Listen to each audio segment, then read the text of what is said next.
Welcome to Devasena అభిరుచులు. ఈరోజు మనం ఫ్రూట్ కస్టర్డ్ చేసుకున్నామండి. ఫ్రూట్స్తో ఈరోజు మనం కావాల్సినవి ఒక హాఫ్ లీటర్ మిల్క్ తీసుకుందామండి. ఈ మిల్క్ని ఒక బౌల్లో పోసేసి స్టవ్ మీద పెట్టి బాగా మరిగించుకోవాలండి. బాగా మరగాలి ఇవి. ఒక స్పూన్ చక్కెర వేసుకుందాము. ఎక్కువ స్వీట్ వేయొద్దండి, కొంచెం అయితే సరిపోతుంది. ఒక 2 స్పూన్లు కస్టర్డ్ తీసుకోవాలి. కస్టర్డ్ పౌడర్ ఈ షాప్లో అమ్ముతారండి. ఇది తెచ్చుకొని 2 స్పూన్లు వేసి చల్లటి పాలు కొన్ని పోసి బాగా కలిపి పెట్టుకోవాలండి. వాటర్లో కలిపినా పర్వాలేదు, పాలల్లో కలుపుకున్నా పర్వాలేదు. కలిపి ఇలా పెట్టుకొని పాలు బాగా మరుగుతున్నప్పుడు ఈ కస్టర్డ్ కూడా ఇందులో పోసేసి బాగా కలపాలి. కలుపుతూనే ఉండాలండి, కలపకపోతే అడిగంటేస్తుంది. కాబట్టి మనం ఈ కస్టర్డ్ మొత్తం బాగా ఉడికే వరకు ఇలాగా కలుపుకుంటూ ఉండాలి. అయిపోయిందండి. ఇప్పుడు దీన్ని బాగా చల్లారి పెట్టుకున్నాము. బాగా చల్లారాక ఒక 1 అవర్ ఫ్రిడ్జ్లో పెట్టుకోవాలండి. ఇది బాగా కూల్ అయిన తర్వాత మనం ఫ్రూట్స్ కట్ చేసుకొని కలుపుకుంటే బాగుంటుంది. ఇప్పుడు ఫ్రూట్స్ యాపిల్, బనానా, సంత్రాలు, దానిమ్మకాయలు, కాజు, మీ దగ్గర వేరే ఫ్రూట్స్ ఏమైనా ఉంటే కూడా వేసుకోవచ్చండి. సపోటా అవన్నీ కూడా బాగుంటాయి. పైనాపిల్ అన్నీ వేసుకోవచ్చు. మా దగ్గర ఉన్న వరకు వేస్తున్నాను. చూడండి, ఈ విధంగా అన్నిటిని మనం తొక్కు తీసేసి ఒలిచి పెట్టేసుకోవాలండి. అన్ని ఫ్రూట్స్ కూడా ఒలిచేసి కట్ చేసి పెట్టుకోవాలి. తొక్కు తీసేసి యాపిల్ కానీ అన్నీ. ఒక్క బనానా ఒక్కటి మాత్రం మనం చేసేటప్పుడు మాత్రమే కట్ చేసుకోవాలండి. యాపిల్, బనానా ముందుగా కట్ చేసి పెట్టుకుంటే బ్లాక్ అవుతాయండి అవి. అన్నీ రెడీ చేసి పెట్టుకొని ఇప్పుడు మనం 2 గ్లాసులు పెట్టుకొని గ్లాసులో ఎలా పోసుకోవాలో చూపిస్తానండి. ఈ విధంగా చేసుకుంటే పిల్లలు చాలా ఇష్టంగా తింటారు. చాలా బాగుంటుంది, రుచిగా ఉంటుంది. పిల్లలు కూడా చూడంగానే ఇష్టంగా తాగేస్తారండి ఇది. చూడండి, ఈ విధంగా మనం రేర్లుగా వేసుకుంటే బాగుంటుంది. ఒకటేసారి గిన్నెలో వేసి కలిపేస్తే అంత మంచిగా అనిపించదండి. ఈ విధంగా చేసుకోండి. పిల్లల ముందు ఇలా చేసి చూపించండి, వాళ్ళు చాలా ఇష్టంగా తింటారు. ఇప్పుడు నేను ఫస్ట్ కస్టర్డ్ పోసానండి.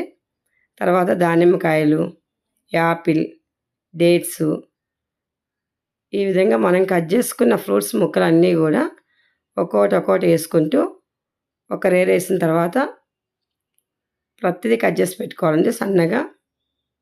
బనానా మాత్రం అప్పుడే కట్ చేసుకోండి, లేకుంటే బ్లాక్ అవుతుంది. మన దగ్గర ఎన్ని రకాల ఫ్రూట్స్ ఉంటే అన్ని రకాల ఫ్రూట్స్ కట్ చేసుకోవచ్చండి. కాబట్టి పుల్లటివి మాత్రం వేసుకోవద్దు, అంత మంచిగా అనిపించదు పుల్లటివి వేస్తే. ఇప్పుడు మళ్ళీ కొంచెం కస్టర్డ్ వేసుకుంటున్నాము. కొన్ని ఫ్రూట్స్ వేసి మళ్ళీ కస్టర్డ్ పోసుకుంటున్నాము. చూడండి, ఈ విధంగా పోసుకోవాలి. మళ్ళీ వీటిపైన మళ్ళీ ఫ్రూట్స్ వేసుకోవాలండి.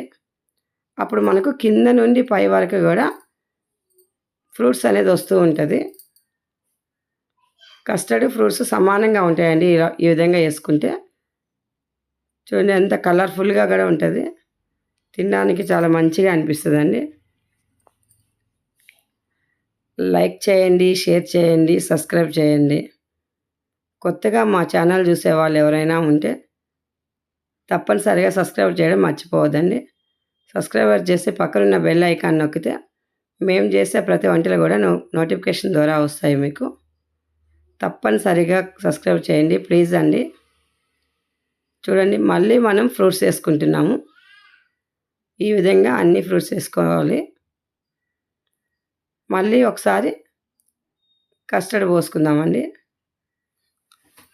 ఇట్లా రేర్లుగా వేసుకుంటే చూడ్డానికి బాగుంటుంది, తినడానికి కూడా మనకు కింద వరకు కూడా మొత్తం ఫ్రూట్స్ కస్టర్డ్ కలిసి వస్తాయి, కలిపే ఉంటాయండి.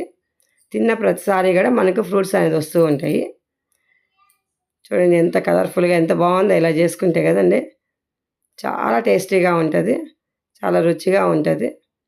స్వీట్ కూడా ఎక్కువ పట్టదండి, ఎందుకంటే కస్టర్డ్ కూడా అంతో ఇంతో స్వీట్ ఉంటుంది కాబట్టి కొంచెం లైట్గానే చక్కెర వేసుకొని సరిపోతుంది.